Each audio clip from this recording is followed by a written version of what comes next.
recently we had a discussion around how that inner critic begins to even separate you from your faith or your belief system. And that really struck a chord with some people.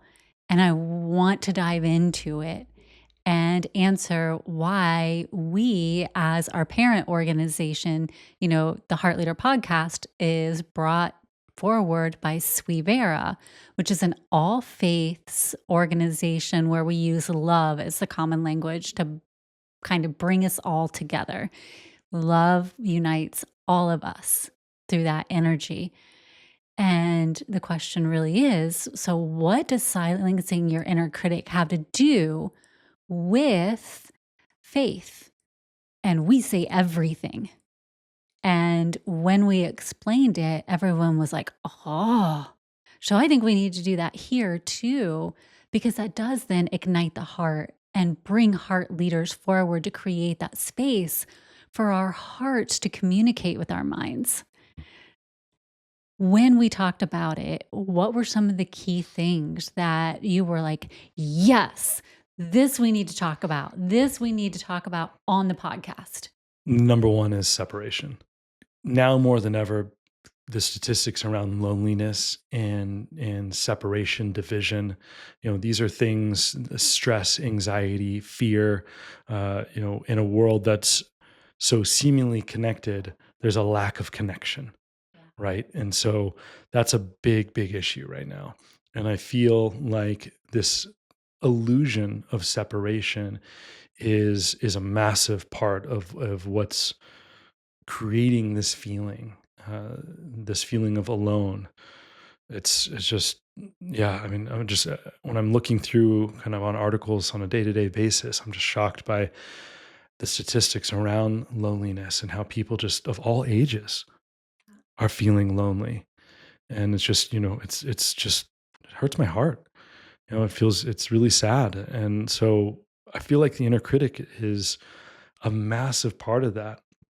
I haven't really heard a lot of people talking about how, like, they say, okay, here's a problem, but they don't really provide a source. Like, well, what occurred? Maybe they share some potential solutions, but they're a little bit weak and light, from my opinion. They're not really, well, how do I make a change? Well, the best way to make a change is to identify the source of the issue. And I feel that our inner critics are a huge, huge aspect of the source of this issue. When we start to understand how our negative brain bias and the thoughts that we keep cycling in are limiting our potential, and they're creating all these illusions of separation, stemming from, starting from within, right? It's almost like pulling us away from our authentic selves and who we are, because we feel we're not good enough. We feel we're not worthy. We feel lost. We feel uncertain. We feel fear. And when we feel fear, it's really challenging, if not impossible, to then connect with that love that then binds us to faith, to connection with each other, Mhm. which of course then is going to spawn that loneliness. You could be surrounded by people who love you and still feel completely alone Yeah. in that capacity, which is crazy to think of, but exactly where that inner critic wants you, right? Because it's the only way it can keep you imprisoned in your thoughts and keep you from that heart. Yeah. That really is what drives us forward. So it's crazy to think about, but it's the reality of what's happening in so many ways. And to me, that's why it interconnects so much with faith. Religion is what gives us the amazing traditions and the different parameters, if you will, to get inward to that faith. It's phenomenal for that.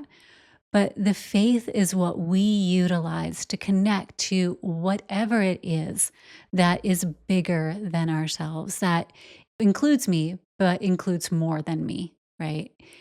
So when we are saying, I know that I am part of something so much grander than me, and I desire to connect to that, but I feel isolated from it and removed from it. And now I feel unworthy of it.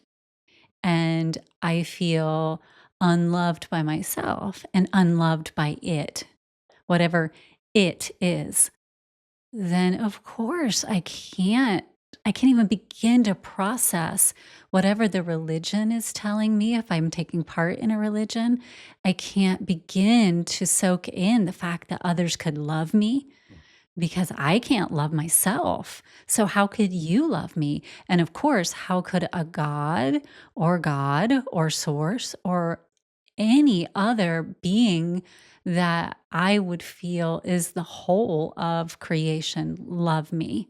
I'm unworthy of that. And so then we begin to shrink away.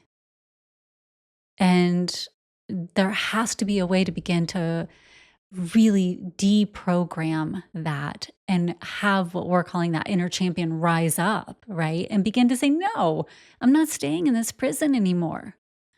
I'm ready to reconnect with my fellow League of Superheroes and get out there and show other people that we don't have to be in this prison.